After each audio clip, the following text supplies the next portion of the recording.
This is a video discussion between expert witnesses, rescuers, trainers about the XL bully issue. Please make note of the fact that the DDA was brought in the 1991. Stan Rawlinson, who is the expert speaker in many of the television programs, was a part of the actual inputting of that legislation of the Dangerous Dogs Act. So obviously he is not going to stand up, hold his hands up and say that the DDA needs reform. We as rescuers, as behaviourists, as experts believe that the answer to this problem is to actually implement leash laws, implement owner reform, implement owner consequence. If you're not going to train your dogs, then they are equivalent to driving a car dangerously. They are a dangerous weapon. If you're not going to train them, if you're not going to give them socialization, if you're going to buy them from puppy mills, if you're going to get them from irreputable breeders, if you're just going to keep inbreeding these genetics, it's going to be a problem. We believe in leash laws. We believe in reforming the microchip legalization for ownership. We believe in consequences for owners, and we believe in a mandatory owner course for every single dog owner and dog licensing, as has been implemented in other countries abroad.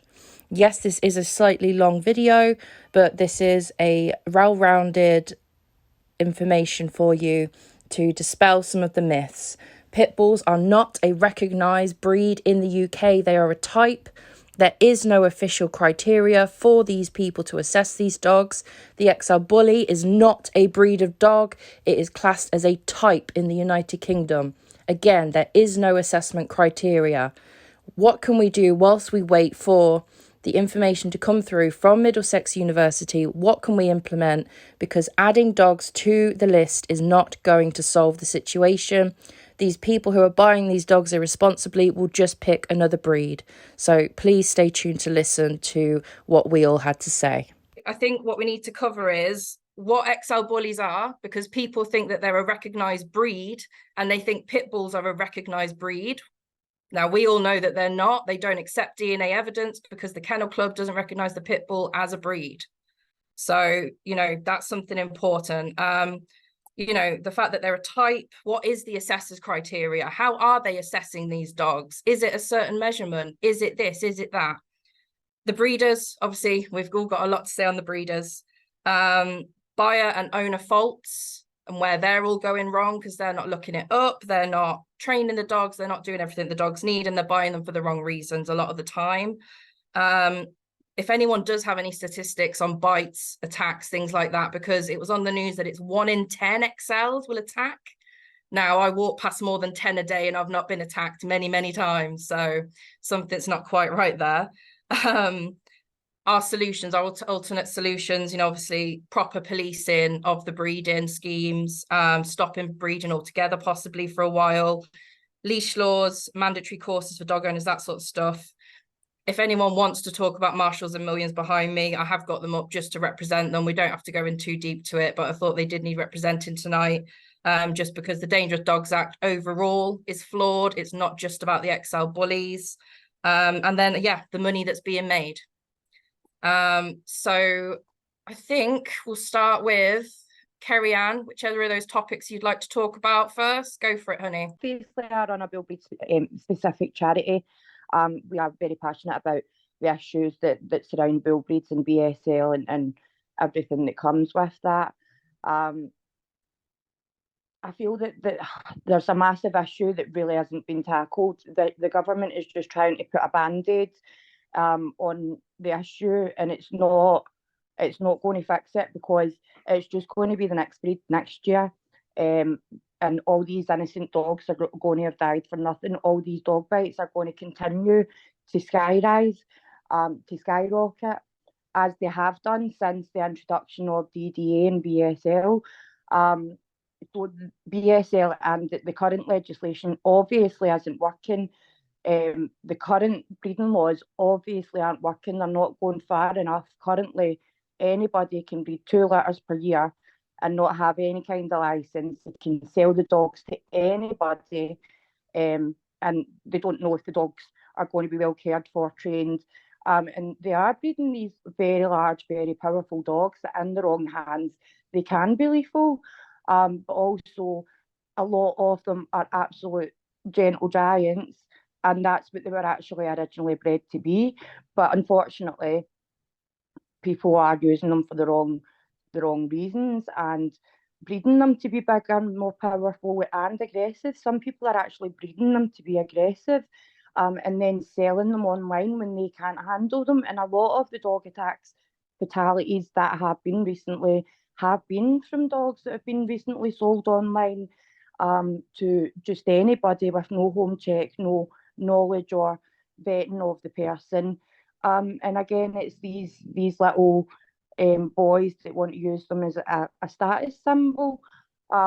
Obviously, Marshall and Millions, I believe Marshall was an XL Bully, and Millions was XL Billy Cross. I mean, these dogs are completely innocent, and yet they're being caught up and murdered just because people aren't being responsible and producing and actually bringing up these dogs.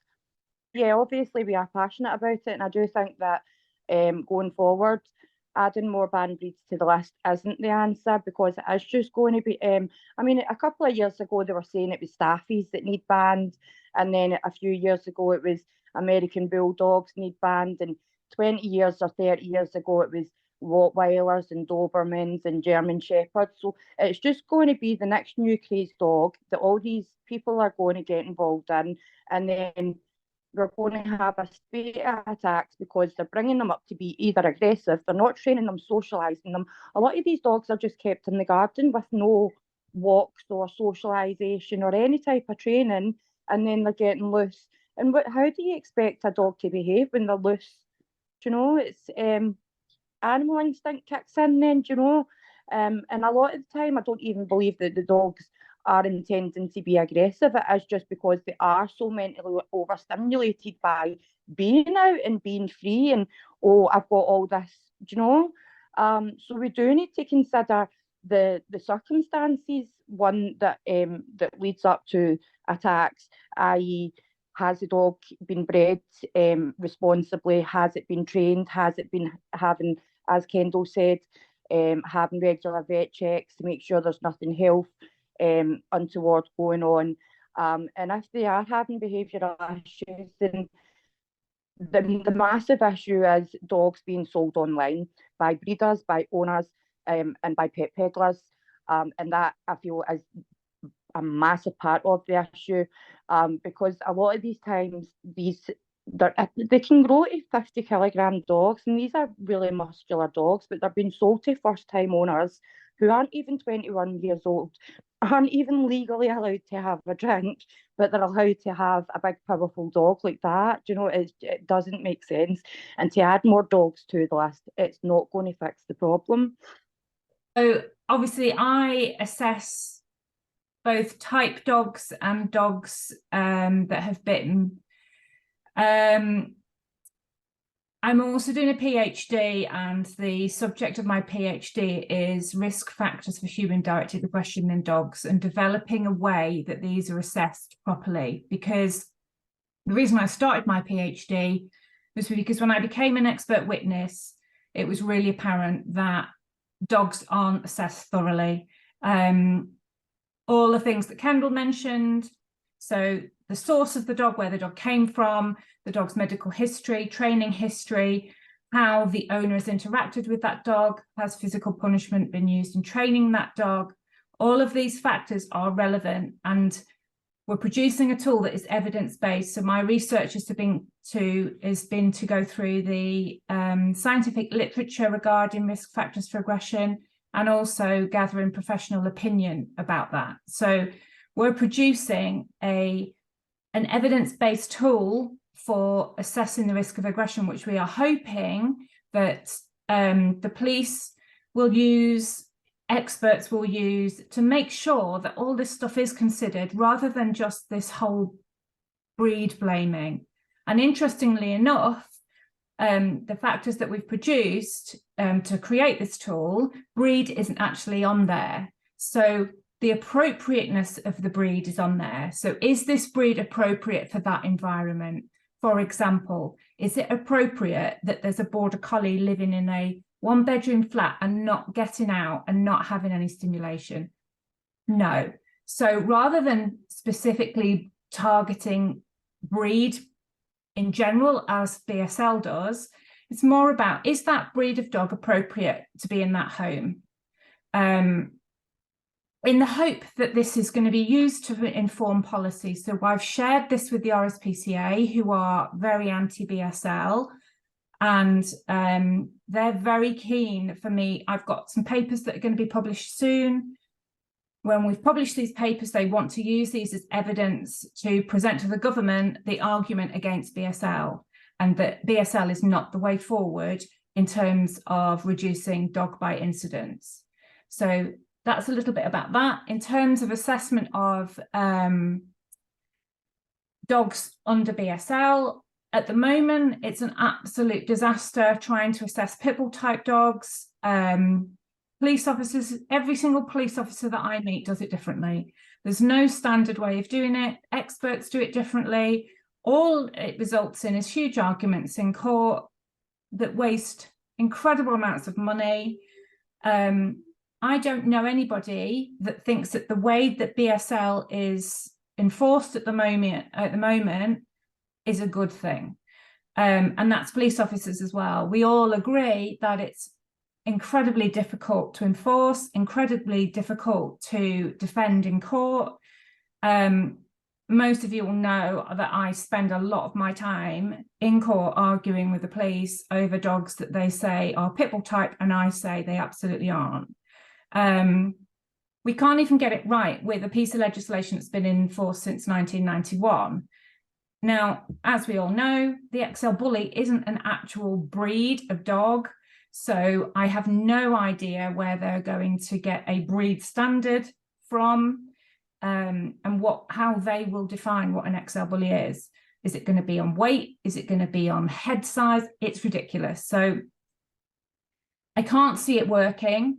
I know that probably about 6 weeks ago, maybe a little bit longer, there was a meeting where DEFRA made it clear that they did not want to add XL Bullies to the list of banned breeds.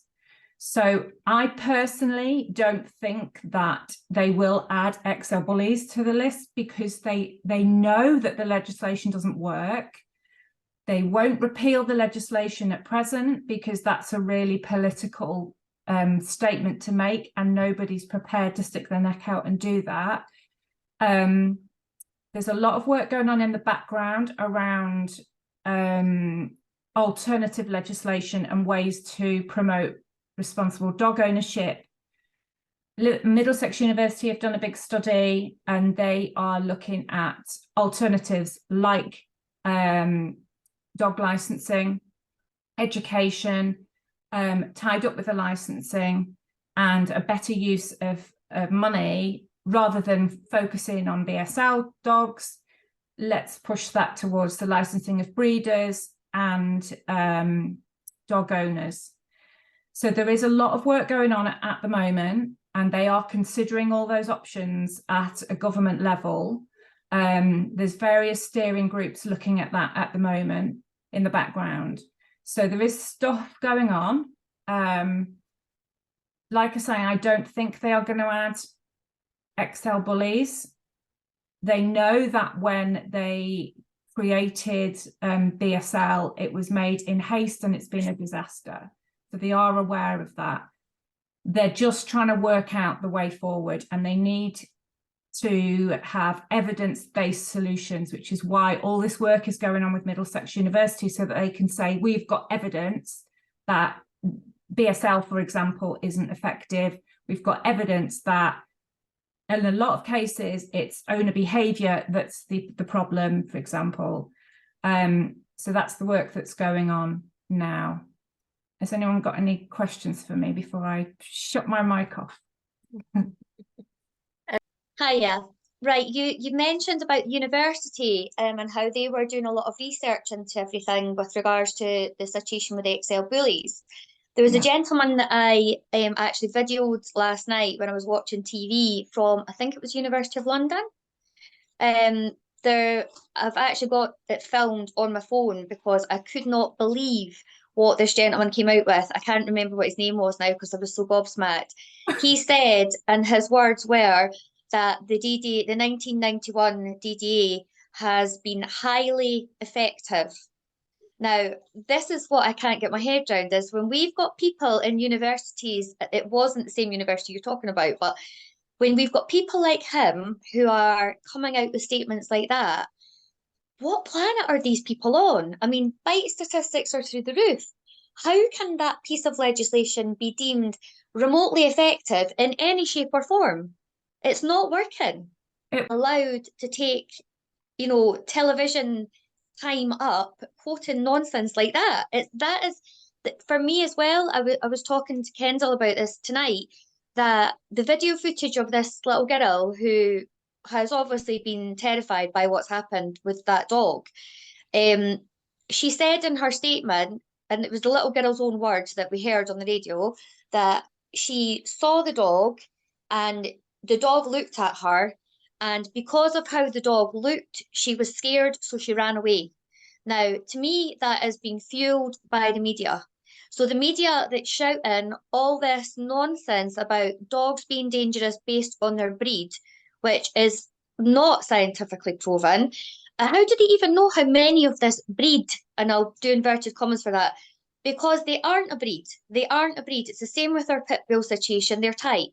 So how can they even gather statistics to say how many XL bullies have caused a situation or an incident when they actually have no idea of how many XL bullies are out there in the first place? They just don't. So people like him on the media saying, quoting, I wish that they would start something in the schools as a part of the school curriculum for the next generation of, I don't know what you would call it, animal care, animal behaviour, something. You don't have to like animals, you don't have to have pets, but society has dogs in it, and I hope that always will be the case. I can't see it never being the case. As long as we've got dogs in society and we've got irresponsible breeders who are ultimately, in my opinion, the complete root of this problem. They're breeding not dogs that are not of sound temperament. They're selling to people purely for profit. They're not interested in anything but money. And they're creating dogs that are a problem. It's not the dog's fault, it's the humans behind it. So when these dogs are in society, why can we not, as a society, invest money in teaching the youngsters, the next generation, how to just keep themselves safe when they see dogs out in public? Not blaming her, that was not that child's fault. But humans and media have got so much to blame for this whole mess that's been created. But I'm curious to find out, why are some universities so heavily invested in doing the proper research, and then you've got another university who is going on national television and talking absolute rubbish? I just don't get it. They're not on the same planet. I don't know. I don't know for sure who the person that you're talking about was, but I'll send you the footage. I called Simon Harding. It will be someone that works with him who is, he's written a book called Unleashed, which is, I don't know if any of you have read it, it's about status dogs. And in it, he is very vocal about his views on pit bull type dogs. Personally, I absolutely disagree, and there is no scientific evidence or statistical evidence to suggest that the Dangerous Dogs Act is an effective piece of legislation at reducing dog bite incidents. So I can tell you that. And I can tell you that the experts that I work with and the researchers that I work with that are very invested and have a thorough understanding of behaviour, none of them agree that the Dangerous Dogs Act is an effective piece of legislation either. So how can we get those people on the television? Because those are the people who have got the science and they have the answers, and yet they're not listened to. No, so I won't engage with the media because personally, I just don't like the way that everything is twisted in the media. And so, and that's the problem, is that the people like myself that know this stuff won't engage with the media because they don't like the sensationalism behind it. That's your problem. But the people that do engage with media quite often aren't really experienced in the research and don't have a thorough understanding of the statistics. And like you say, we don't actually know how many XL bullies there are in society. From my personal point of view, I think there is a huge population of large American Bulldog type dogs in society. And as a consequence, of course, we're going to get more bite incidents by virtue of the fact that there are more of them. And they're big dogs. So when they bite no more frequently than a Dachshund. But they're more significant. Dachshund's not going to get seized because it's unlikely to cause a significant injury, whereas a large dog is likely to cause a significant injury. So that we don't know how many there are. I suspect there's a huge population of them. And so when I know somebody earlier said there is someone who's quoted 1 in 10 XL bullies are going to bite. And where that's come from, I don't know, because it's not from science. No. Exactly. And the fact that someone's actually willing to say there isn't a criteria and you all do get different answers. I understand why you don't want to go on the media. I completely understand that because it does get twisted. And that's why I'm trying to do this as raw and natural as possible. It can't be edited. It can't be twisted. It is what it is. You know, it's the honesty. So thank you for joining us tonight. That was awesome. Thank you. Because I know you probably don't really want to, but Chris? Oh, you need to unmute. There we go. Right, okay. I mean, I've got to agree with everything I've heard so far. It's absolutely spot on. I've got loads of questions, but this probably isn't the place. So, you know, in the future. Specifically sort of referring to the research that's going on with maybe Middlesex University. I mean, I don't know what they're researching, what they're looking at. I've had something that's been buzzing around in my head for 10 years, but running rescue, there's no time to put it into practice. There's no time to try and find out how to put it into practice. With this, and it boils down to, you know, with the pit bulls and now with the XLs, we're seeing the attacks, we're seeing basically every single attack and deaths caused by these dogs is down to the human handling of these dogs. I have XLs here and I have put a lot of training into my XLs because I don't want them to be one of those statistics. They will only be home to very special homes who will stay in contact, liaise with me, and carry on the training that I'm putting into them. I had an ASBO one come in a year ago. He could have easily gone wrong. He did go wrong, if I'm totally honest. However, he has now just passed his grade 1 IMDT qualification. And he's out working in the public, absolutely beautifully behaved. No, I'm not homing him yet. He's got a long way to go yet, but we now have a beautifully behaved, beautifully balanced dog. So with that in mind, breeders, dog owners, something has to happen to legislate every dog, be it a small dog, be it a big dog, it doesn't matter. People have to understand what they have. Now, most of us here will drive cars. A car is a lethal weapon if it's in the wrong hands. So, obviously, it's not 100% foolproof, but we have a system where if you own a car, it is registered with the DVLA. And if you sell that car, you have a logbook which you have to pass on to the new owner. And it is also your responsibility to inform DVLA that you have passed that on to the new owner. So therefore, there are 2 people logging the sale of that car. Before you're even allowed to drive that car on the roads, you have to take a proficiency test. These days, you have to have a theory test and you have to have a practical test. That involves paying for lessons, etc., etc. So, why do we not have DVL dog? Because at the end of the day, now, the plan in my mind, which obviously can be improved and obviously could be bettered and so on. So let's start with the breeders. Obviously, breeders would have to be licensed and all the considerations put into that with the temperament and the testing and the decent breeding stock and so on. So the breeder has a litter of puppies. Now, in my view for this,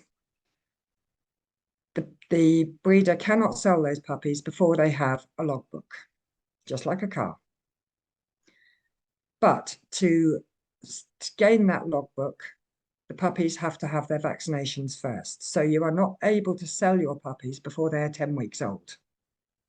Legally, you cannot shift them out of the litter before they are 10 weeks old. So therefore, they will get the proper litter grounding, they will get the proper development from their mother and the parenting. And obviously the input from the breeder, because they would be moving on from weaning and so on, and they would have to have some input from the humans. So the puppy now moves on to, the little bit in that is, let's say, just pull a figure out of the air, it's £200 a puppy to register, to get your logbook. Now, the decent breeders will moan, but they'll swallow it. And so will the people who want to purchase decently bred dogs. Let's face it, they pay enough already. The backyard breeders, it will make it virtually impossible for them to finance and make any profit out of it. Because at £200 a puppy, if you've got a litter of 10 puppies, you've got to find £2,000 up front before you can even sell your puppies legally. And yes, we all know there's a criminal element. So obviously we're now moved on. We've paid out all our money and we've got our logbooks and you're selling your puppies to your purchasers, and your purchaser then is handed the logbook. You have to then register the name and address of the purchaser, and the purchaser has to register the logbook. Okay, so now we have a paper trail right the way back to where all these puppies are going and to who's got them. So let's get back to our car. Before you can actually drive your car, you have to have a proficiency test. So why cannot, with the money that's saved from BSL and the logbook fees, why can we not have some form of proficiency test before you're even allowed to own a dog? So you've got a theory test, which would go through the basics of where the dog came from, the evolution, the genetic side of the dogs, the predispositions and so on. So you have an understanding of, going back to what Helen said about the collie in the one-bedroom flat. You understand that if you want to have a collie, you can't keep it locked in a one-bedroom flat. If you buy a bull lurcher, you can't keep it on the 7th floor of a high-rise block. You have to look and understand the dog, and that will be all in the theory tests. The understanding of training, the understanding of a dog's natural instincts and a dog's, I can't think of the word, it's late, of a dog's way of being, basically, from the point of view that, so the puppy's chewed your table leg, but it's forgotten about it now. Oh no, it looks guilty. No, it doesn't look guilty, it's just scared because you've just told it off. The basic understanding of how a dog works, how its memories work, how its instincts work, how its relationship to a human perception works, because so many humans think that their dog expects their dog to be human, except for it's a dog, and we see this time and time again in rescue. Or, well, I told him he shouldn't have done that. Did you say please? I mean, come on. A dog is a dog. you have to be very clear. You have to have a good understanding of training, and that could all come into a theory test. On the practical side of it, you would need to take lessons in training your dog to be a well-adjusted member of society, so that you've got an understanding of basic training and what is expected. And until then, you don't get a dog. That's sort of the basic outline of my thoughts. And obviously moving on from that, anytime a dog was passed on, sold on, whether it went on to rescue or whether it went on to another owner, the logbook comes into, and it's all linked to a microchip, by the way, obviously. Microchipping laws need looking at big time as well. But if it's all linked to a microchip, then you have got total accountability on that dog. And let's just factor in some fines on this. If you're discovered to have a dog without a logbook, without the details up to date, or anything like that, instant, on the spot, £5,000 fine. No excuses, £5,000 fine. Gradually, Joe Public will look at it and go, 30 quid dog from the pub,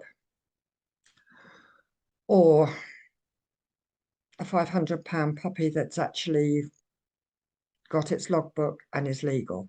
Do I want to risk a £5,000 fine? Possibly not.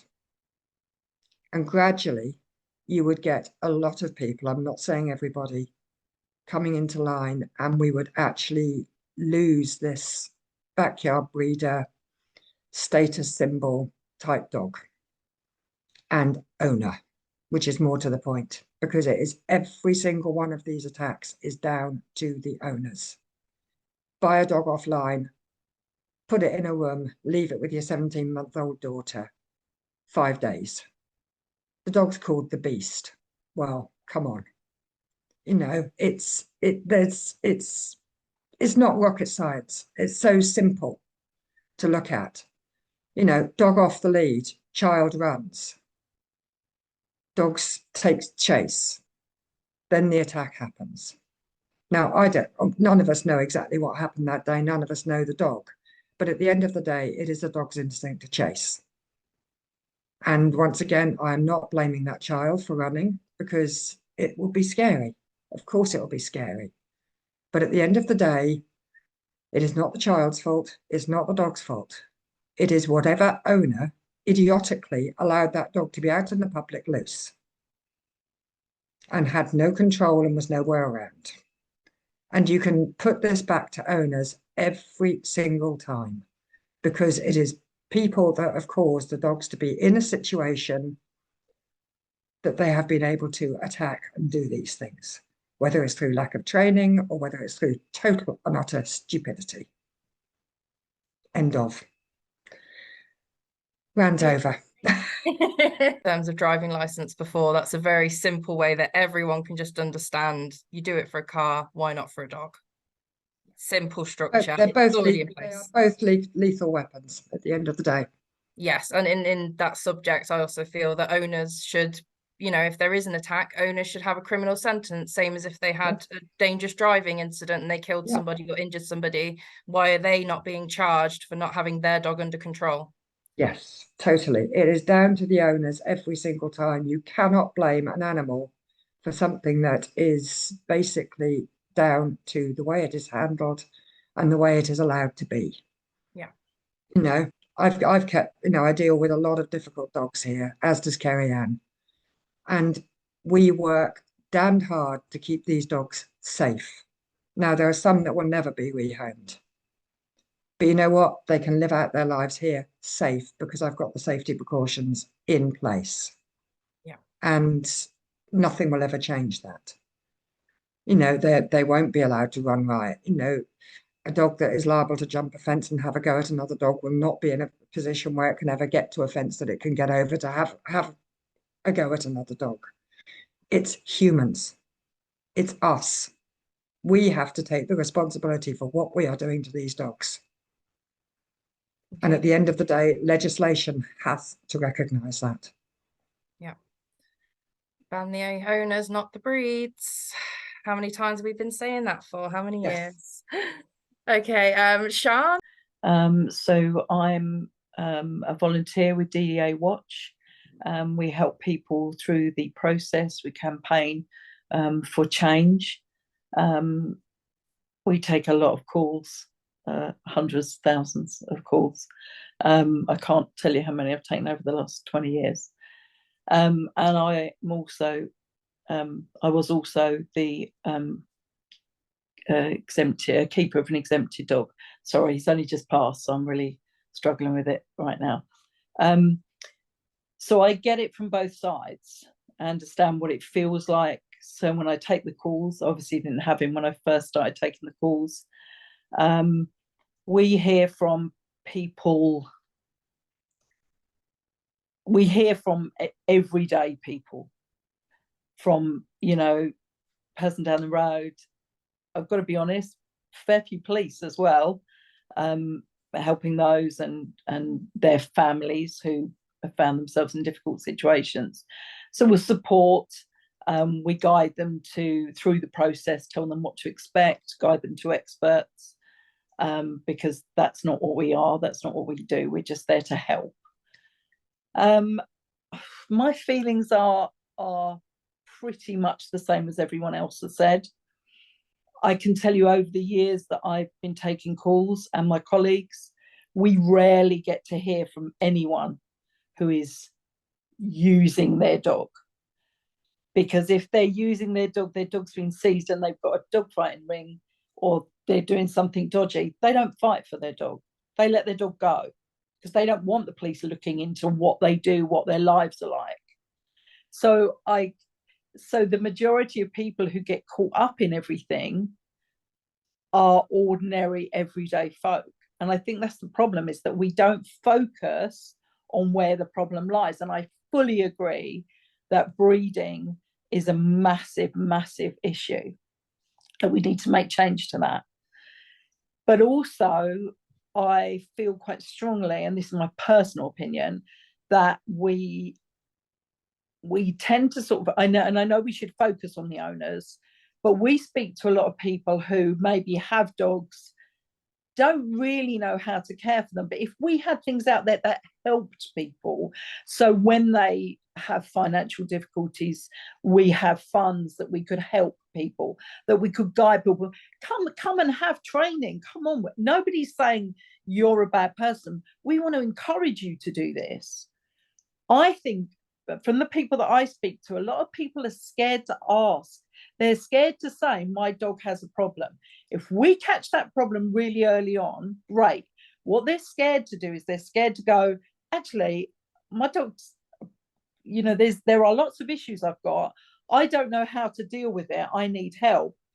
And I'm not saying trainers shouldn't charge at all, you know, for their expertise, but to someone who maybe doesn't have much and something has happened, if we could offer sort of training courses at reduced rates to encourage people to say, come on, let's find out about your breed and what's expected, you know, what your breed expects, you know, the way they want to live. I'm not an expert in any way, shape, or form in this, but to me, that makes more sense, because the people that I talk to are scared to come forward. They're scared to say something. They're scared to ask for help because they don't want to lose their dog. And I'm not talking about necessarily type dogs, pit bull types. But Alex had some challenges, and we were so lucky that there were people around who we could ask for help and not feel ashamed. And I do think we need to sort of focus on that, making sure that there are places that people can go, people can ask for help and get it and not be judged. I do think the breeding is really important, you know, cutting down on that.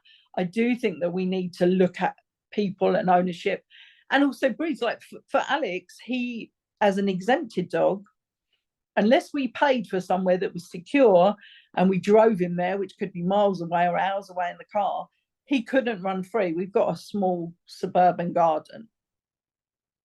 And we were very lucky that friends with bigger gardens that were secure let us use those. But a lot of the time, he couldn't do that. So I had to work out a way. And as a lot of you will know, I use, although I can move around a little, I use a motorized wheelchair a lot of the time. So for Alex, he had to learn to walk with the wheelchair. But he had lots of, he couldn't get out that energy that he had. So I found that like mental agility games were amazing for him. And he would sleep for hours and hours and hours after he played a game where he had to find things. Toilet roll and a bit of newspaper and a little treat. And I used to hide him all over the house. He loved it. But all those kind of things, you can help people if they happen to have a breed that's maybe not that suitable for them. There are other ways of trying to help, I think. So I'd focus more on the helping. I'm not criticizing people. I'm just saying that I agree with everything that everyone said, but I think that's also a way of looking at it. What you last mentioned there about making training more accessible for people and support when dogs do have behavioural issues. I know Mel, myself and Chris will always try to help owners with behavioural advice to stop the dogs having to come in to rescue. But I think also employing a behaviourist in today's society, it's extremely expensive, and a lot of people don't have the funds available for that. But also as well, we've had a massive rise in these online dog trainers who really don't have any qualifications. They're also making a massive impact because they are putting shock collars and prong collars on these big American bullies. All they're training them to do is suppress the emotion that they are feeling, and that's just creating a time bomb. And then you've got all these people just watching their videos and thinking all of a sudden, well, I can put a shock collar on my dog, and so I think that's a big part of it as well. And a lot of people don't understand as well. They're putting across that these heavy-handed training methods are the only way to get these dogs under control, whereas these dogs don't respond well to heavy-handed training methods. They actually respond far better to reward-based training. But at the same time, so we've got a massive problem with the online dog trainers with no real behavioural science qualifications and the behavioural understanding of how a dog's mind works. And they're basically teaching people online to abuse their dogs. And then the actual trainers that do know, and the behaviourists that do have a good understanding of the dog, they're inaccessible for a lot of dog owners, because a lot of dog owners haven't got £500 to spend for a few sessions.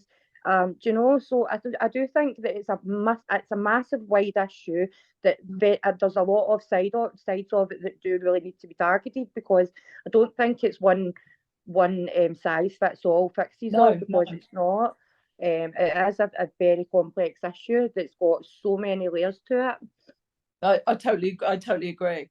I think from what everyone said, so I think a lot of what you've already said, everyone's already said, so there's no point in me repeating that. But I agree very much about that. Training is so inaccessible to people that you're right. They go down that path where, we came across somebody who, when we were in the park, who said, I could train that dog for you. And I said, well, thank you, but leave him alone. He's my dog. He's fine. No, yeah, but I could train him so you wouldn't have to put that muzzle on him. And I was just like, oh. But, some guy just in the park, give me 50 quid and I'll train your dog. I was like, oh, no. But you get a lot of that. We hear a lot of that with people saying, somebody told me to do this, or I read on the internet, I saw on the internet that I should do this. I also think it's really, really important to sort of stop people buying online. So, newspaper adverts, all that kind of thing, internet. I think we must be able to find a way to clamp down on that to stop that. Facebook and apparently Gumtree were supposed to be clamping down on all like the free ads and the breeding posts, but when people report the posts, nothing gets done. They don't get flagged for breaching community standards. So we really need to get platforms like Facebook and stuff On board. really on board with it, Yeah, because yeah. because they are also a massive part of the problem by allowing these dogs to be sold on the platform. I just wondered if going back to the breeding side of it then, that I agree with what everybody says so far, that I think support for people that are struggling is so important for the people and for the dogs. Yeah. But also the fact that you know, everything at the moment is a lot more expensive and people are struggling just with their basic stuff, their day-to-day stuff, like their food, their heating bills, to find, even if it was only £100 rather than £400 or £500 for a consult for a behaviourist, why should we, or could we, is there a way of going back to the breeders and saying that the role of the breeder is lifetime support? So if there is an issue with behaviour, that breeder should also be responsible for providing support for, you know, for the dogs that they have produced. Is there a way that we could try and enforce that? I think that's a great idea, but I can't see how that could be done, if I'm being really honest. I mean, it's a great idea, but I can't see how they would, you know, breeders that breed, you know, overbreed and don't look at the, you know, quality of dogs they're breeding and they're just churning out for money. I just can't see how that would work. Well, I think that's why the breeding thing that Chris mentioned would be quite important. If there was going to be, agree with that. Yeah, like going back to the root of what Kendall said tonight, we have to look at the root of the problem. The root of the problem is where the dogs come from day one when they're born. And those people that are producing these puppies and selling them for, we're not talking about a few £100 or, you know, even the £30 in the pub. We're talking about thousands and thousands of pounds that some of these people are paying for these dogs. And I've actually heard, I don't know if you guys have heard of this, you probably have, but these backyard breeders, there are a lot of them in Edinburgh. They are producing litters of puppies. The dogs are microchipped to the person who's buying the dog, but it's part of an unwritten contract that when the females go into have their first season, that those dogs are given back to the breeder who produced them, the backyard breeder who produced them.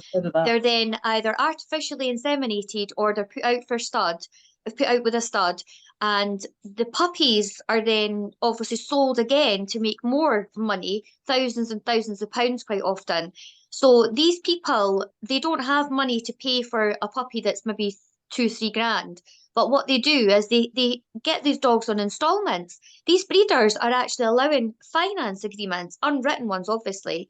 So it's a case of you take the puppy and the deal is you pay me so much each month and then the dog's yours. But part of the contract is when she goes into season, I want her back. She then is impregnated, then she has more puppies. Those puppies are sold and the money goes to the original breeder. They are making thousands and thousands out of this. And the thing is, the authorities, they can't get them on anything because the dogs are chipped to their owners, not to the original breeder. And then the money, the paper trail would be non-existent. So how do you get around this as well? Because even people, I know that people are reporting people for backyard breeding, multiple litters, not even just dogs. The ones I'm referring to in Edinburgh, there's dogs, there's pedigree cats, there's everything involved. They are selling animals, multiple animals, and raking it in. And the authorities can't do anything about it because they can't prove the link. You know, once the puppies appear, the puppies are appearing in the homes of the adopter, or not the adopter, the purchaser, not at the breeder's home. So they are having multiple litters, albeit it's from different dogs. It's not necessarily, like, these are the females of the pup females that are then being bred, and then that cycle continues. So how do we deal with that as well? That's down to legislation.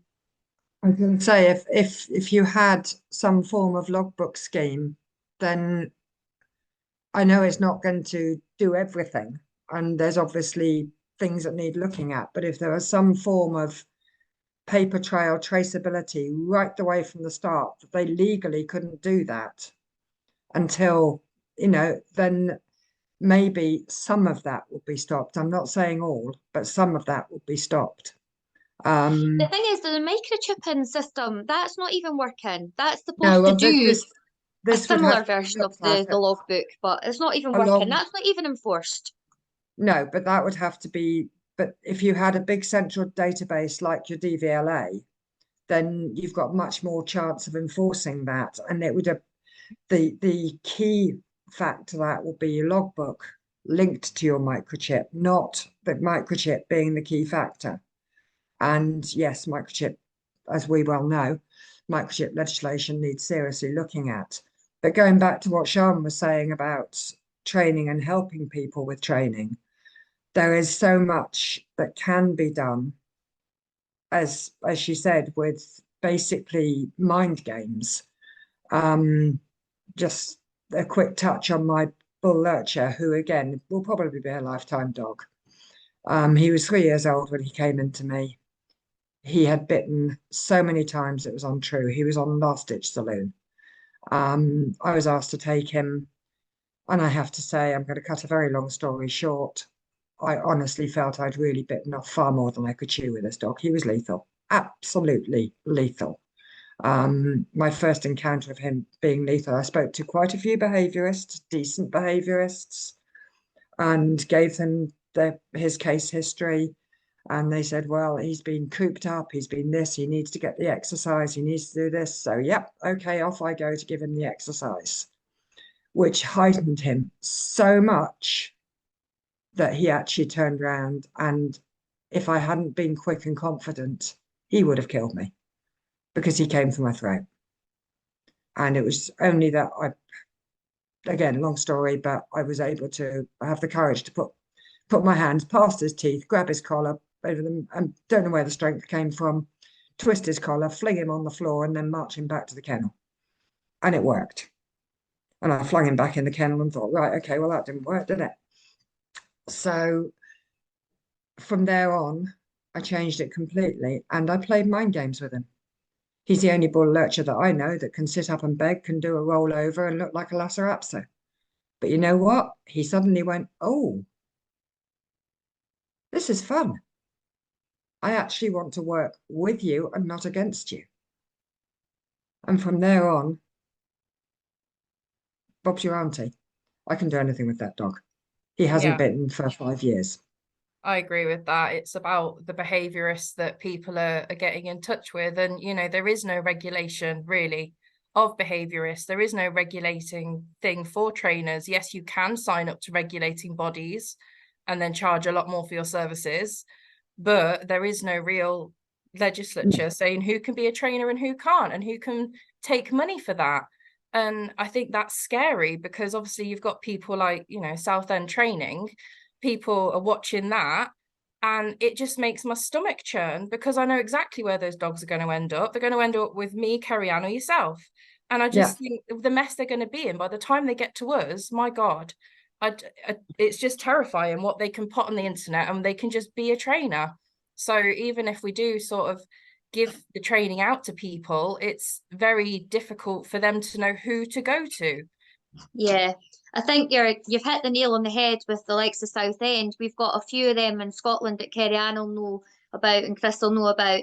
And we've had I know of a particular dog that when I heard who they were taking him to because he had bitten, I actually said to the family at the time, you are going to end up with a massive problem. That this guy is really well known for aversive methods.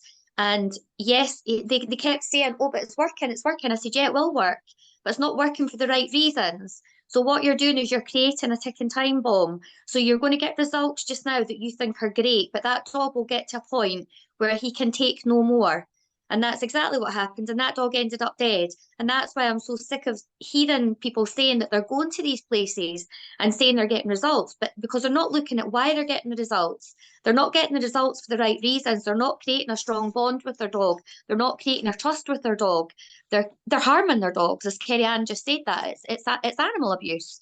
And people just will never see it for that. That's when you end up with problematic dogs. That takes us back to what Kendall said earlier as well about, and you as well, that we must look at the root of the problem, and every factor that's happened to that individual dog has to be taken into consideration. And obviously a big part of that is any training that they've had. What have they been exposed to throughout their life? And all of that has to be considered, because that's why these dogs are turning out the way they are. And it's not all of them, because the dogs that have got the positive reinforcement are doing bloody brilliantly. But nobody likes to read about that in the papers. But at the end of the day, if going back to the initial ownership of a dog, if a basic but thorough licensing, training course, whatever, had to be undertaken before you can actually have ownership of a dog, that should be incorporated in it, that, you know, the positive reinforcement and the way you treat the dog will influence the future of that dog. And, you know, it's like the old-fashioned, oh, stretch your hand out and let the dog sniff it. No, why would you do that? Why on earth would you do that? Insisted on stretching his hand out and letting them sniff. Well, I had a nasty feeling at some point he was going to lose his hand, particularly with some of mine. And so we sat on the sofa, and all of a sudden I flung my hand into his face and went like that, you know, oh. And he literally went like that and tried to beat my hand off. And I said, "Did you like that?" He said, "No." I said, "Well, why didn't you like it?" He said, "Because all of a sudden your hand was in my face." I said, "That's what you're doing to the dogs." And I tell you what, that hit home, didn't it, Yvonne? He actually listened to that, because he understood that was not the right way to do it, you know. But that can all be incorporated in an early training course. Yeah, definitely. If we made that mandatory and did a complete reform, Yes. that would completely solve it. I'm aware that Yvonne actually hasn't spoken, so I'm going to ask to unmute Yvonne. Actually, there's not much left on what you say. Boo-hoo. To me, has anybody actually ever thought about having the government taken up an animal police force? Separate police force, yeah, I agree. There does need to be a separate force. Because I think that would cover all aspects, because the animal welfare legalisation needs a massive overhaul and everything. That goes from cruelty to dogfighting to abuse to everything, basically. That could maybe possibly include a big, massive microchip database. The DVLA thing that Chris was talking about. That could all be for that one big central database there from the police. Yeah. And I bet you what, Yvonne, I bet you they could administer that a hell of a lot more cheaply. Is that the correct? Hell of a lot cheaper than sorry, it's late for me, I've not had my dinner. But a hell of a lot cheaper than the millions that they're spending on kenneling dogs under BSL. Family pets, domestic pets, remember, not dangerous dogs, just family pets, the ones that are going to DDA Watch for help and support, the family pets, not the dangerous ones that are owned by idiots and treated badly. These are not the dogs that they're kenneling. They're not dogs, they're the ones that are getting fought for by their families who do give a damn about them. So that system, having an animal police force, all these DLOs that are doing all the season, you know, you've got incidents where they're saying police are under-resourced. There's 7 police officers turning up at somebody's house to take away one dog, a family pet, under BSL. I'm sorry, but they do have resource when they need it for other things. If all of that was implemented into one animal police force to deal with, you could incorporate their wildlife crime officers, their DLOs. You could have an element of, like in Scotland, we've got this SSPC Special Investigations Unit, who some of them I know personally are. Yeah, but even like Jill, even like the SSPCA, right? If they amalgamated with the animal police force, that's what I mean. Yeah, you could have them all working together. They could take that on, and if they implemented massive big fines to people, that could be channeled back in to them. Of course it could. Of course it could. Help them and help animals and things like that. I mean, you talk about big massive fines, like, well, give them a £10,000 for example. make them pay the vet bills if that animal needs treatment and Yeah, things like that. You know what I mean? So all that gets ploughed back into the animal yeah. police first.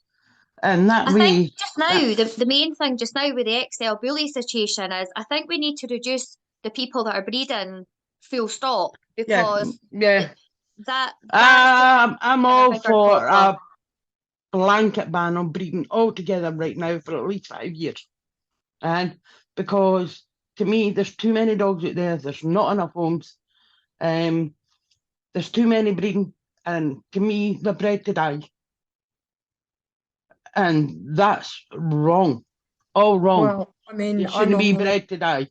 yeah, You I know mean, what I like mean? Carrie Ann, I'm on a number of the pound chats, and I mean, I think it was for the last 3 or 4 weeks on one particular pound, we've had anything from 7 to 16 dogs coming in on a weekly basis. They've actually started to put the PTS dates on them now because there are Yeah. so many coming in, and they are all, I think, out of the 16, all bar 3 were big bullies.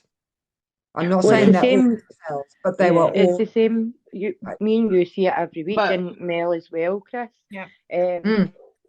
We're getting asked every single week, and every pound that I work with, we work with quite a few pounds, but every one of them I work with, the dogs that are predominantly at risk in those pounds are large bull breeds.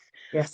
But I will say, what I will say is, for the vast amount of bull breeds that there are coming in through rescues and the pounds, the majority of these dogs are actually very well-rounded, lovely dogs. Yes, they It's are. very few that are coming from these undesirable, abusive or neglectful homes that are coming in with these massive issues, and that's what we need to stop.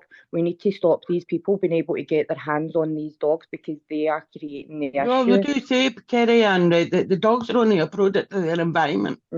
Yeah, So if they you're are. going to abuse them and things like that, then they're going to grow up with issues. Yeah. I mean, the first 3 months in a puppy's life is critical. Yeah. And Carrie you Ann, know do you what I mean? think that So- the reason as well that a lot of these dogs are so well-rounded is because you guys are getting them when they're young? Because Yeah. most of these dogs Well- now that I'm seeing on my timeline every day that are at risk are generally under 1 to 2 year old. Yeah. Well, I Yes mean, or no? obviously, I mean, yeah. the- So the the- dogs I feel that have been getting bred since the lockdowns ended, I feel are more well-rounded because they are getting that socialisation, that environmental exposure and stuff. Whereas a lot of the dogs that we saw coming in the last couple of years have been bred during lockdown, where people weren't socialising them and people weren't doing the training with them. So I do feel that it's because they are younger and they've still got that they have had that initial maybe not so much training, because a lot of them do still require a lot of training, but that initial exposure to the world. But I feel like a lot of the ones that are coming in with the issues and the right risks have been the ones that have been kept locked away in gardens, locked away in houses, kept for breeding. We've had multiple ex-breeding bitches coming in that have turned out to be so dog aggressive because they've just been abused and forced to mate consistently, produce litter after litter after litter, and then when they're done with them, they dump them. And how are we supposed to home a dog that's wanting to kill any dog that comes near it? Two, that's never even been on a walk in its life. You know, so it's a massive problem. But yeah, I do feel like the ones that are coming in the pounds at the moment, they are very, very young. Most of them are around 1 year old, so they've still got that potential to thrive with training. And they are still not at the point that they've been damaged by lack of training or lack of socialisation, because I must admit, the ones that I've taken on recently, I mean, we shouldn't have taken them because we're technically full, but we've managed to do it somehow, same as you. And certainly the last 3 big XL types are actually lovely dogs. And I mean, really, really lovely dogs. And they range from about a year old to 3 years old. Yeah. They've got cropped ears. They shouldn't be lovely dogs. Yeah. But they are lovely dogs. And I mean, I'm not saying that's because of work we've done. They have come in like that. Yeah. I mean, one just what I put straight into foster, and he got straight adopted. And I mean, he's just cracking. And he's doing a hell of a lot up here to change people's opinion of cropped ears XL bullies. You know, I mean, because we've got one. But if you're saying they're coming in cropped ears, right? How the bloody hell are they getting in with cropped ears? It's illegal here. Well, they're not that imported or done illegally, like in this country. But unfortunately, going back to these two are British dogs. Are they? Yeah. So see, going back then, if this ban, which I know, Helen, you said that you don't think they're likely to do this, and I really hope that they don't, because it would be a real step backwards. We've been fighting for years to get a change to the legislation and a ban on BSL, because it has been proven time and time and time again, even at the government review that took place. It was even accepted then that it's not working, but nobody's actually bothered to do anything about allocating the time in Parliament to get it changed. So, you know, if this was to happen, can you imagine the effect on all of these dogs that are already here? I mean, how would they even... These dogs that are in pounds, they wouldn't stand a chance. I mean, you guys all know that we obviously had the case for Olive, who was deemed prohibited breed by the courts. The actual... Everybody, this is the irony of it all. Her case alone cost around about £40,000. £40,000 to save that one dog, and she was worth every single penny of it. And I think that everybody that contributed to the fight to save her would agree with that. But the money that has been made by the court system, the police, you know, everybody in this, it's all wrong. The dogs are paying the ultimate price for it at the end of the day. But if this continues and we end up with a ban on XL bullies, all these other dogs that are no different to what Olive was. She was a dog that was handed in as a stray. She was a victim of abuse. She was in a terrible state. Thankfully, she has got a wonderful life now. But that individual dog had to be fought for by a huge army of people. Now, are we going to get that same army for all these other dogs? Are we going to have to raise £40,000 to save every single dog that needs to go through the court system just because they deserve a life? They didn't ask to be here. They were judged on their appearance alone. There's something that I don't know if you guys all know, but when Olive was in the police kennels, she was such a good dog. Everybody that handled her loved her. They all said she was such an amazing dog. She actually had a sign above her kennel that said, "If Carlsberg did dogs."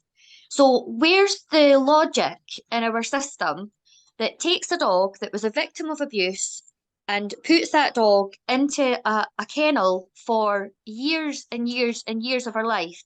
But we all sit there and we all agree in a courtroom that the dog's not dangerous. But we have to still fight to save her life because a piece of legislation that was drafted years and years ago that doesn't actually work anyway says that that's what we've got to do. We would be going a step backwards if we bring XL bullies into this equation, because it's an absolute joke. The whole thing is a joke about BSL. It was so poorly thought out because it was done like in a rush because of an incident, and it was so poorly thought out that then as the years have gone on, suddenly something will come up and they go, oh yeah, well, we'll do it like that. But nobody thinks about it. Nobody's considered it. That's the problem with the whole thing. You know, it doesn't make sense because it wasn't thought about before they put it in place.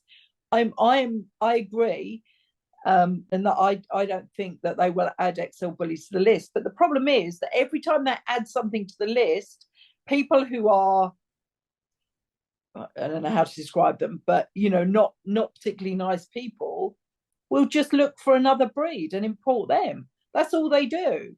You know, as soon as something's added, you know, or they bring the bully cutter over from Pakistan, or they, you know, they bring another breed over, or they do this, or they mix two breeds. That's all that will happen. So every time you add something, it makes no sense at all. And in all honesty, I do feel, you know, that the parliamentary groups that are now working on trying to make change are actually getting somewhere. I do believe that.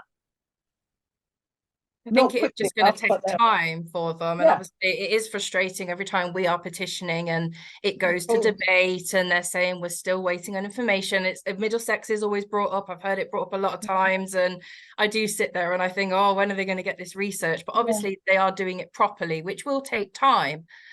Something I was wondering, Sian, and I get a lot of ladies and people calling me saying that their dog has been reported as dangerous, but it's been used as a sort of weapon. Now, obviously, people do that if they've fallen out with a partner, perhaps. They used to report to social services. Now people are reporting, you know, oh, their dog's dangerous. You get the team of police, they turn up at the door, they come with the catch pole, they won't let the person put the dog in the van. I know they do that to protect themselves in case, but the way it's done, and they then take the dog away just on this one report, it feels like. Is that what's happening, or am I missing a few steps out there? I think that definitely happens if the dog is of type. I've dealt with lots of cases where that's happened, where really good dogs have been reported by neighbours after a dispute or ex-partners. I think that dog's a pit bull, so the police have gone round and seized the dog. For sure, that happens. Yeah, and those dogs I'd say all the dogs that I've dealt with in those circumstances have never done anything wrong and have been seized. Exactly what happened to Alex. That is exactly what happened. A neighbour put in a complaint. He was a puppy. A neighbour fell out with the owner's parents, and reported him as a pit bull. That is exactly what happened to him. And then he was seized. And I think different areas, you know, some police do evoke the leave at home policy, but it doesn't happen that often, but they do it. You know, which I think is good. You know, there should be more encouragement while the law is in place for, you know, especially, you know, if I think there should be more encouragement while the law is as it stands. We could make a lot of changes just within the law. So evoking the leave at home policy when there's been no incident at all absolutely would leave, I would say, 80%, 90% possibly of the dogs at home. Which is great. But also things like puppies, you know, if puppies are born we had a litter of puppies born when the mum had been seized. Those puppies then instead of being kept in kennels, you know, until they can be typed at maybe 7 months old, where they're not having that sort of growing up and learning about life properly, which will affect the remainder of their life and how they behave and how they cope with things, that those puppies that could then be given to particular people or organisations or whatever who could then look after them until, and then if they're typed, well, they're typed, and then that has to be dealt with as it is. But I think there are a few things that we could do now while we're pushing for change. There is facility in the law, like you said. The interim exemption scheme means that the police officers can leave dogs. They have to be seized to be legally have to be seized, but that can be very temporary. That can be half an hour and then returned home with conditions until that matter's dealt with in court.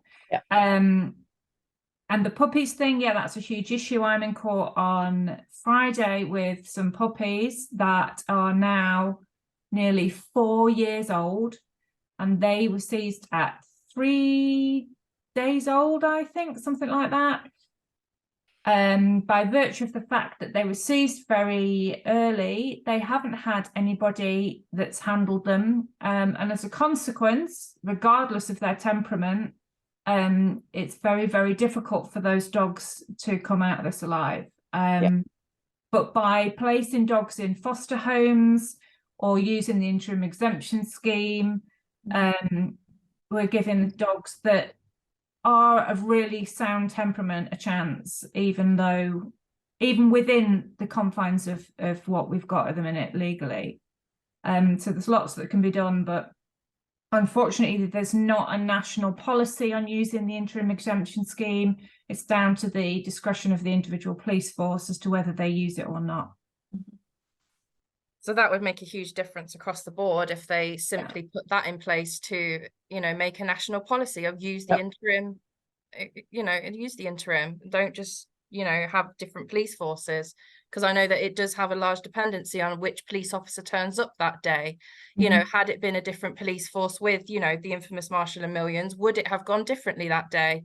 I mean, there were an awful lot of things that, you know, particular police officer who had the catch pole did wrong. We all know that. We could go on about that for hours. But does Mel, it I'll be honest with you, see the Marshall and Millions thing, that would never have even unfolded had they been Labrador, Spaniels, crossbreeds of any other sort. And let's face it, that happened because they were bull breeds. Yeah. Well, It was I mean, absolutely disgraceful what happened to those dogs. yeah, sorry to butt in, Jill, but you know yourself, I had an incident last week where there was 2 dogs actually tied up in a very busy shopping area, and one of the dogs, again, like the dog at the weekend, it was one of the hottest days of the year. It was 27 degrees. The dogs were tied up for a long time, and the youngest dog was extremely reactive, and he was biting at and lunging at anybody that walked past, and the owner then came out and became abusive because we told him it was too hot to be out with the dogs and cycling home with the dogs. The police were called in that instance, and you know, they've never picked up the phone to ask what happened. They've never interviewed anybody. They never even showed up on the day. Yet if that was 2 bull breeds, regardless of whatever police force it was, guaranteed that those if they weren't killed on the spot, then they would have been seized. And the police would at least have been there taking statements, arresting the owner. But no, the police weren't interested at all because it was 2 mixed breeds. Yeah. Kent, Dave, just what you said there just now just reminded me of another point that Kendall said tonight when I spoke to her, that this incident with the little girl, the 11-year-old girl, she said the fact that that dog wasn't shot points to there being something else that they're aware of. And the fact that there was this mention of the dog having been taken to a vet suffering from extreme and allegedly it's now been confirmed that the dog actually was suffering from heat stroke at the time. You know, I feel so sorry for that dog. I feel so sorry for the little girl, but the behaviour of the adults as well, that it makes my blood boil when I watch it, because I just don't understand what was going through. There's somebody trying to hit the dog with a shovel. Or a brush or something. Like, what are you actually doing? This is why I think education. I'm not a behaviourist, but for God's sake, would I go and hit a dog with a shovel? I mean, in Australia, you're told children are told how to behave around crocodiles and stuff like that. And I think it should be the same for any, like, interacting or living around, because we do cohabit the world with all kinds of animals, not just dogs. But we domesticated dogs. So the fact that we domesticated them means that we have historically accepted a responsibility for their care. So where is that responsibility in today's society? There isn't any. I think there is some work going on looking at putting dog bite education, dog bite safety in the national curriculum. So hopefully. We had that when I was at school, and I know it was millions of years ago, but we had that when I was at school. We had, on a Friday afternoon, we were taught about, and we did that for about 4 weeks. We had people bring their dogs in. We were taught how to behave around dogs. We were taught what to do if a dog came too close to you, that you didn't. I worked really hard with Alex, with the children that would come up, because I covered his muzzle with different pretty colours, and I did matching outfits and things, you know, things that I don't particularly like, but I did those things because I wanted people to approach us and talk to us and find out about him. And he, from people being really scared of him, he became very popular around here. There was a lot of people who loved him, but a lot of the children would come up And I used to carry extra long treats for the children because he was very good at taking treats gently. But when you're putting your fingers into a muzzle, you don't really want to do that. So these were longer for the children. And I used to say to children, right, hold on. First of all, you ask the person you're with if it's okay.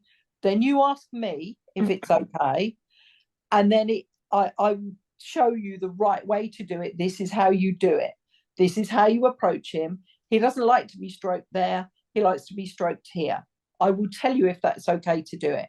They used to line up. I used to go around to the primary school and they would line up outside.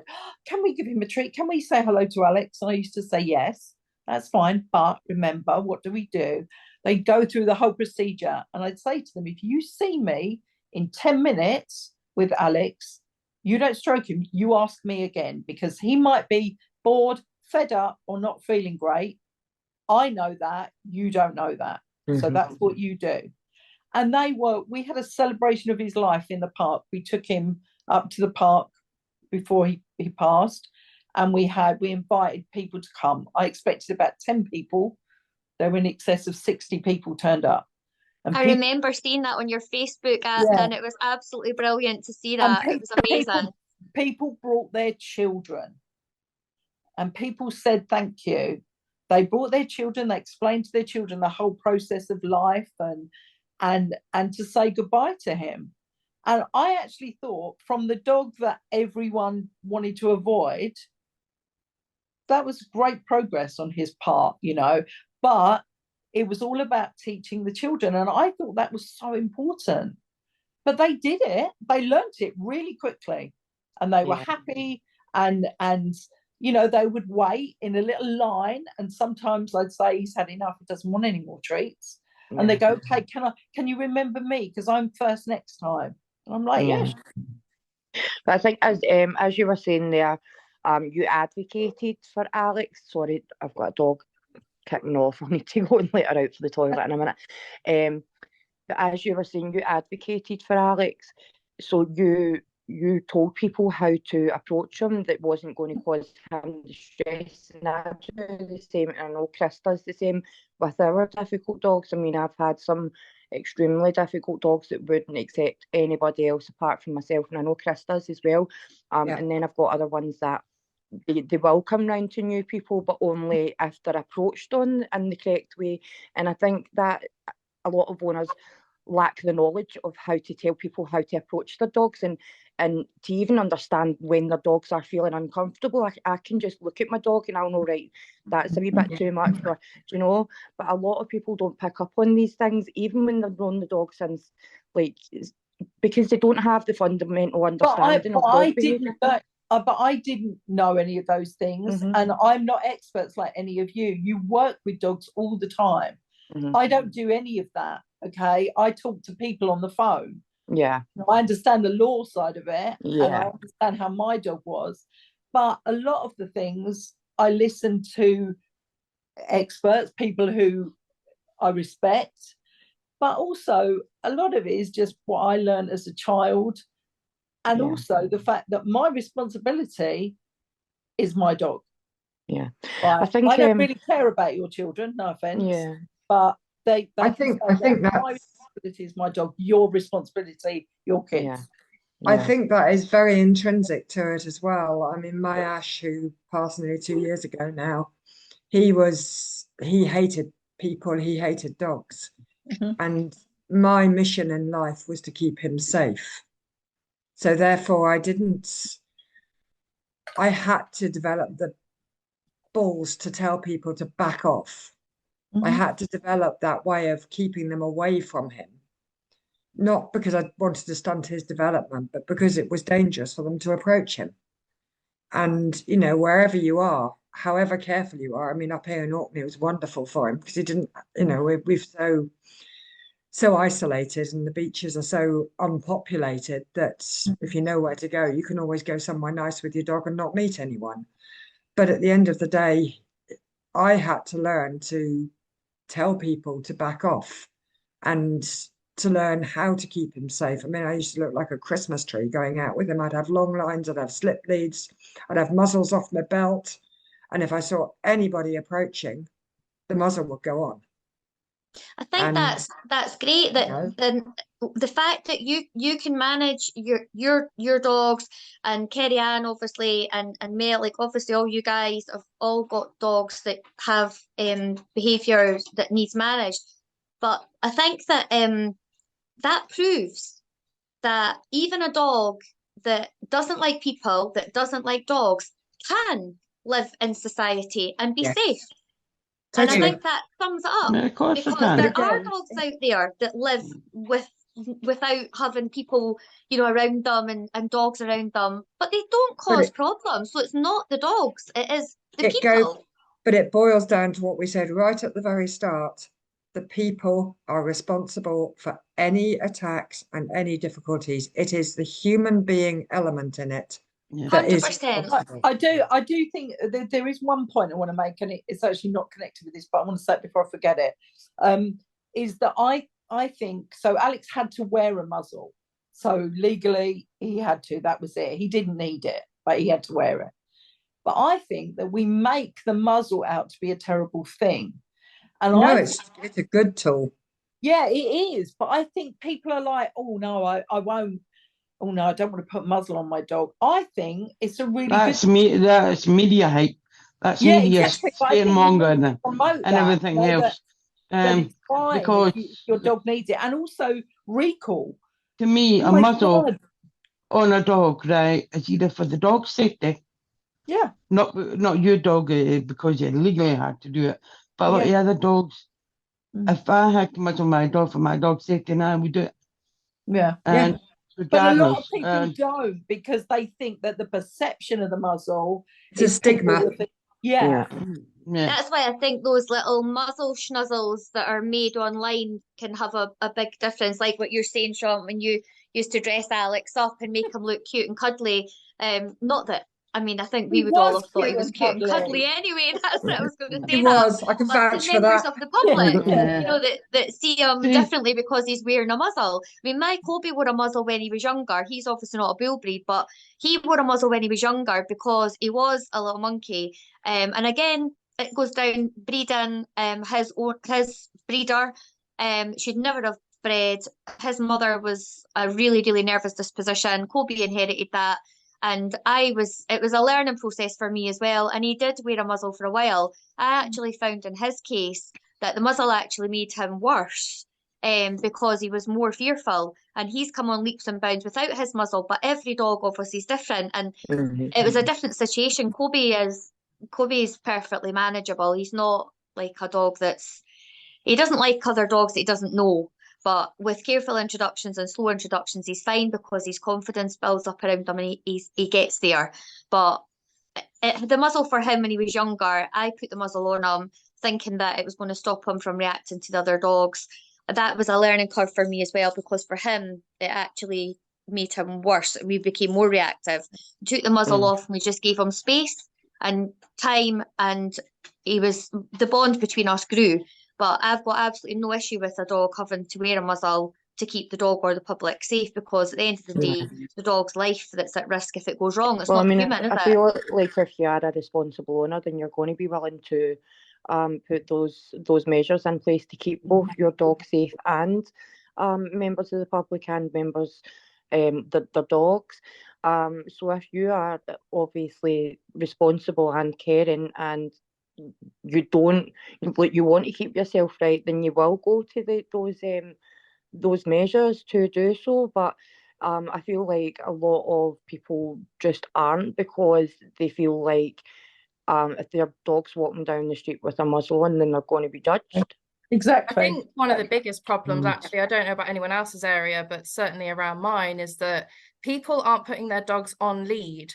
Now, my personal dog is actually a Lurcher bull mix. He's a Heinz 57, basically, but he is not dog friendly at all. He is an absolute idiot.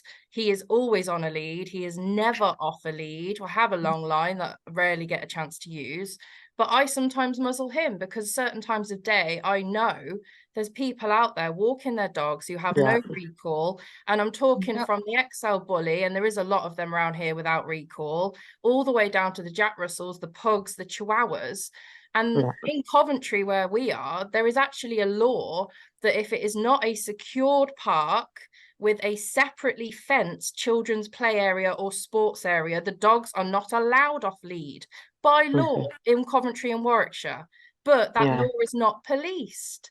So if we are going to put laws in place, they need policing to start with. And I think that's where it comes back to a complete reform. But that's the difference, Separate police force to work on these things, because if people just had their dogs on a lead, I mean, I've seen that video of the little girl. I don't think that dog was on a lead. There's no lead trailing behind him. He sat at the There's bus no stop. collar. He didn't have a collar, no. If that dog was on a lead, reports the dog was being walked off of lead, and it was obviously a very, very hot day. And from the reports and from the girl's mouth, she says that she ran from the dog because it looked at her. Now, firstly, if the dog was on lead, that wouldn't have been able to happen. So that, firstly, is that's the issue, major issue. Secondly, children do need to. I mean, I've come against I've come up against this a lot with people who are entitled with their children's behaviour, so they feel that their children should be able to behave however they like around dogs.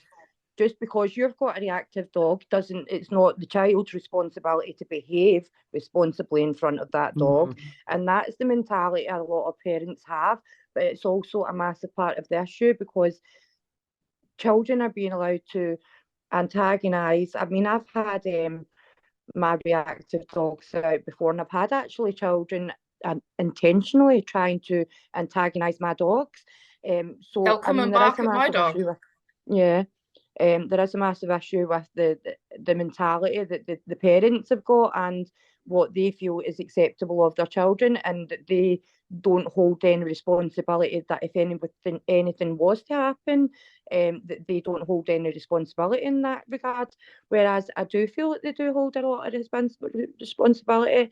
I mean, for instance, one of the XL bullies, I can't remember what one it was, but it was the dog that was recently rehomed, and it was the child was left, I think he was an older child, about 8 or something, he was left at home for a few hours with this dog, and I think it was a friend that came over, and all of a sudden Oh, that's a the one in 10-year-old the boy. caravan, Kerry-Ann, was that the one in the No, caravan?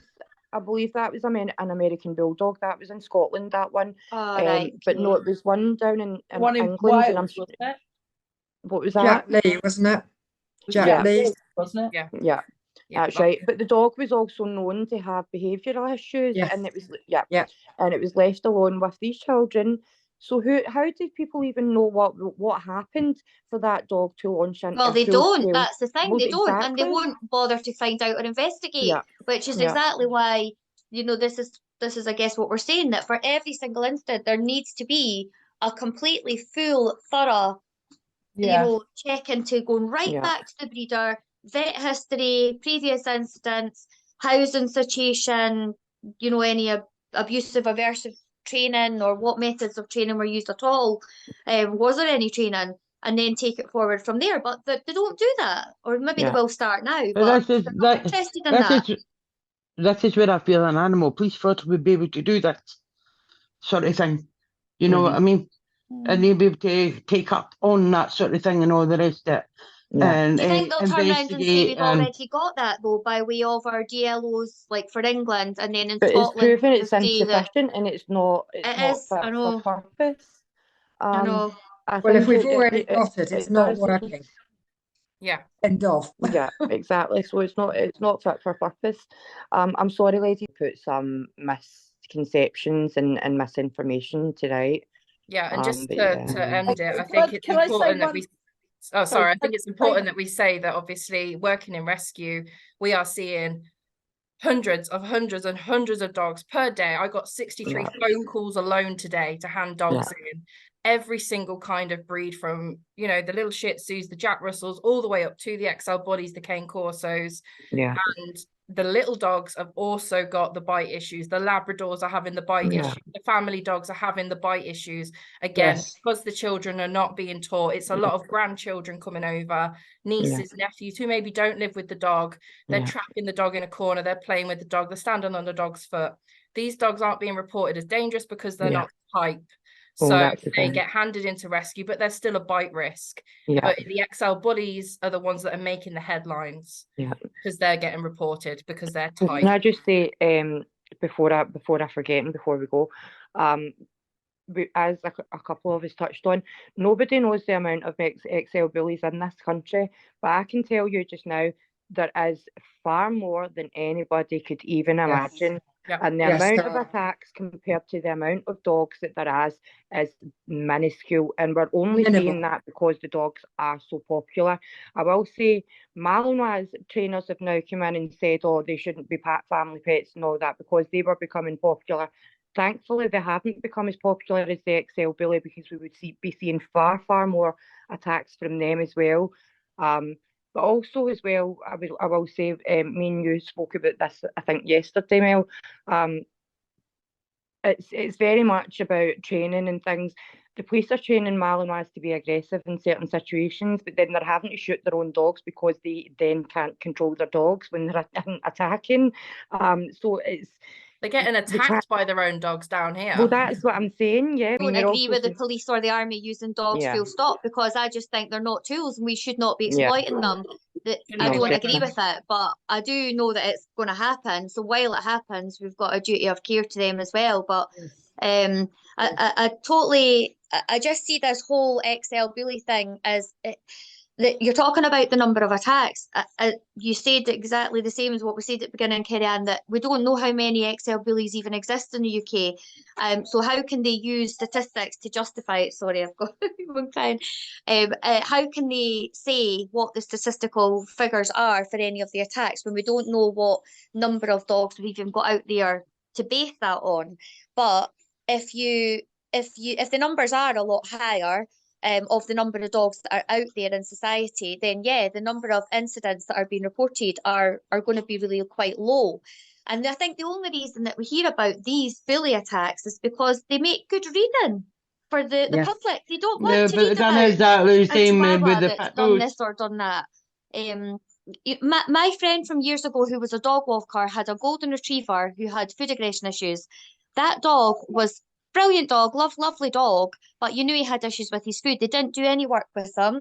She then had a family, and he actually ragdolled her 1.5-year-old child, grabbed his head and shoulders in the dog's mouth, and the child needed something like 8 to 9 stitches. Now, was that plastered in the newspapers? No. The dog was put to sleep. I don't really know what else she could have done with him. He was an older dog at the time, so how the hell? I mean, but that was down to her. She didn't close a baby gate. The dog was having his dinner. The child crawled up to the dog's bowl. The dog did what it's done its entire life and had never had any behavioural help to deal with that. So the dog behaved the same way as it always has done, the same way that she knew he always had done. But that dog died because of her feelings for her dog. Her child suffered horrendous injuries as a result of that. But that did not make the newspaper because nobody's really interested because in it doesn't about sell a fluffy golden retriever. No, it doesn't you can't sell say big demon headlines. dog, devil dog, and put a picture of a golden retriever. You couldn't do that. You can't put Airbud all over the blooming tabloids, can you, and expect the kids to be scared of him? But down to the numbers of these XLs and all the rest of it that are around, if we had a central database, they could just ping it into the computer and go, we've got 50,000 XLs out there. And they could get their statistics. Exactly. It would be the same with bite statistics. They could keep track on all dog bites and all breeds a bit, and the numbers between each breed. And I do think that more needs to be done with that, because just guessing and making up percentages of, I guess there's 10,000. It's crazy, and it's misleading. It's very misleading to the public.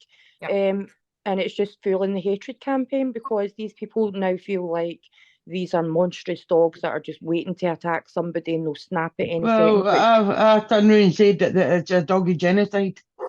For the bull breeds. That's basically what it is. That's and because they're not targeting any other breed, they're just That's targeting certain breeds all the Yeah. time, and it's been going on for 30 years from Yeah. the pit bulls Well, onwards. what can we do And- ourselves going forward then to try and change things? Wow. Helen, how does sort of the idea of a central database and that line up with research that's being done currently with Middlesex and things like that? Yeah, I think that's they're looking at those sorts of options, and I think there's lots of angles to that. I think there was a proposal that by licensing dogs, so everybody had to pay for a license, the money from the licensing fees would then be used to enforce the legislation that we have. They are looking at things like that. I know there's some work going on about microchip data being compiled, like you say, to kind of track, to keep a record of dogs. And I absolutely agree that things like dog bites, every dog bite incident, that, you know, most dogs have got a chip now. Why aren't we scanning the chips and using that to record dog bite incidents? Because I can tell you that there is no accurate record of dog bite incidents in the UK. So I think that your idea is brilliant about the logbook system, and it absolutely makes sense. And they are looking at things like that. And if I have any meetings coming up with any of the people involved, like the app dog and people like that, it's something that I will explore, and I can certainly let you know if I find out how they're getting on with things like that. But that would be brilliant. Those are the sorts of things that they're considering, a way of keeping track of breeders, pet owners, and tracking that dog throughout its life effectively. So they are looking at things like that, as well as education, putting dog bite prevention in the national curriculum. Those are the sorts of things that are being talked about. Are vets Brilliant. also being discussed in terms of their responsibility to report dogs being brought in for euthanasia for bites or anything like that? Again, I think it's something they are working with the vets about exploring, because I think even so sometimes people will take their dog to the vet and say, my dog's just bitten my son, what should I do? And that information doesn't go anywhere. So the vet, depending on the vet, some vets are amazing and they'll refer to a veterinary behaviourist.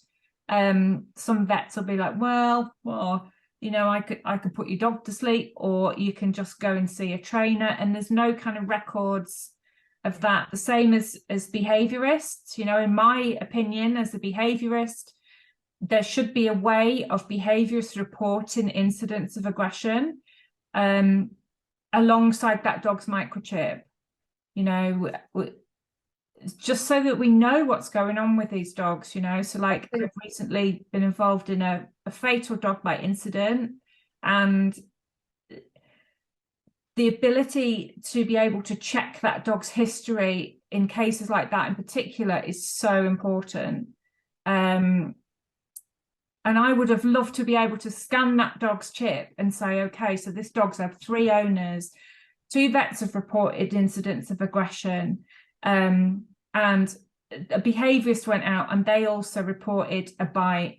You know, all that stuff's really important information, because if an owner's known about that history and they still haven't controlled that dog, then clearly there's a big issue of accountability there.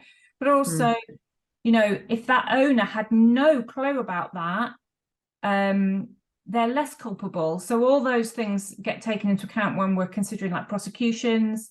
So yeah, the idea of being able to track a dog throughout its lifetime is a no-brainer for me. But I know that there are concerns about the costs of implementing that system, the developing of a database to do that, the developing of dog licensing and people that can enforce it and administer that.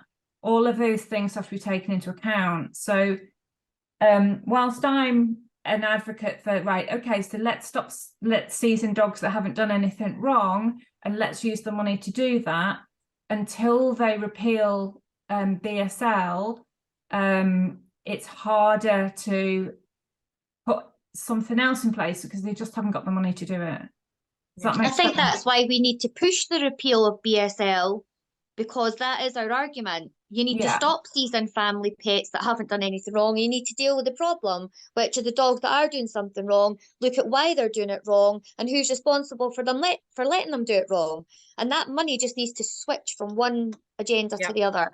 It's Chris said at the very beginning, it's not difficult. Yeah. Yeah, I just think it needs to have the confidence to say, right, okay, come on, let's do something here. We're going to have to stick our necks out a little bit and take a chance and repeal BSL and try and that use person would be praised by the nation if they change this bloody legislation. I don't know why people in the position of being able to move it forward are wary of doing so. It's to help prevent incidents that we need a change. It's not that we're saying to them, abolish it and don't put anything in place. We want to see the bite incidents reduced. And that needs to move forward. Somebody needs to just have the courage, as you say, to do that. And that person that does that will get a massive pat on the back from so many people if they do it, and it works. It makes a difference, because hopefully we'll have less incidents, less dogs suffering, less dogs dying, less people getting hurt. You know, and to me, it's just win-win. They just need to accept it's not working. That guy Stan, the retired, I can't even remember what it was, police officer or behaviourist, that was talking on one of the programmes. It was the Jeremy Vine show, I think. He retired. He was talking a lot of rubbish as well about, and he was part of the team that devised the DDA in 1991. No wonder these people are sitting there saying that, oh, there's nothing wrong with the DDA, and we just need to ban these breeds, because he was one of the, you know, what's the word I should use? I have to be polite. Muppets. He was one of the Muppets that devised the legislation the first time round, and we know how flawed it is. So naturally, he's not going to go on, you know, BBC Radio 2 and say, I got it wrong. No, of course he's not. He's going to sit there and defend the mess that they created and try and fix the mess that they created by adding more dogs to the list. They need to put their hands up. No wonder he's retired. You know, you should have retired after day one of introducing this legislation, because it doesn't work. It never has done. It never and will. It's not gonna. But I think also, I just want to say about the microchip, linking incidents to the microchip, it cannot work. It's got to be to a central database. The microchip system itself is an absolute total and utter shambles. It's a mess and it doesn't work, and it's not a discussion for tonight, because it would take the next. That's a whole different story. A whole different situation, but yeah. But it is a total and utter shambles, and we can actually attest to that in many, many different ways. And I don't think linking anything to a microchip with all these pathetic little databases that are popping up. Yeah, I think they were looking at creating a big database using the microchip data, so chip numbers effectively to register, to identify individual dogs. Even so, it's not going to work, because you've got keepers, you have not got owners. And that is the biggest fault on the microchip, is that you are only ever a keeper. It does not prove ownership in any way, shape or form. So therefore you cannot be held culpable for owning a difficult dog. Although, if what he says is correct, and they actually, you know, change the system for that as well. They change the system, yes. Yeah, and bring it on board as like a new concept. They actually could maybe do away with the microchip as in just a keeper. Maybe the microchip should reflect the owner, because the owner of the dog should know who the keeper is. So you could track the keeper through the owner. Company, which I have done on this, the problem is proving who the owner is, because the couple that buy the dog, and he's bought it as a present for her, and something goes wrong, but then it's his dog, but no, it's her dog. But then if your logbook idea came into effect, that wouldn't really be an issue either. Your logbook would clarify that, so there wouldn't be any issue regarding the owner, technically. Owner, not keeper. Yeah. Yeah, technically, I know this is all sort of in an ideal world, and it wouldn't be an ideal world, there would be problems, but you had a logbook that states this is the legal owner of the dog, and a microchip database that's enhanced, that's more like taken out the hands of these individual companies who are self-regulating and doing what the hell they like at the moment, allowing fraudulent activity and everything on their chips. You know, all of that would be done away with. And if it was on this new central database, then maybe it could work. Yeah, You know? I think it could if it's central database. Yes, absolutely, 100%. Mm-hmm. yeah. If you're going to make a microchip legal requirement, let it have a legal standing of ownership. Yes. Thank you so much, ladies. Thank you so much. Well, this was a good workout Thanks and for a half. organising it. I don't know who organised it all, but or had the idea, but That's thank down you. to Mel. Aye, Thanks, that's Mel. But we'll get the video Mm-hmm. converted and try and let you all have copies of it and whatnot. But yeah, thank you so much, and thank them for coming. I know you don't want to do stuff like this, but it's invaluable to have someone on the Very inside. appreciated. And to Helen. Sean, I'm sure it was a hard topic to speak about tonight with having lost Alex soon. But thank you so much to everyone. And I know we've all got millions of other things we should have been doing tonight, but thank you so much, ladies. Question, guys. One question. Do you think we should all go to Parliament and sit in the seats? Yes. I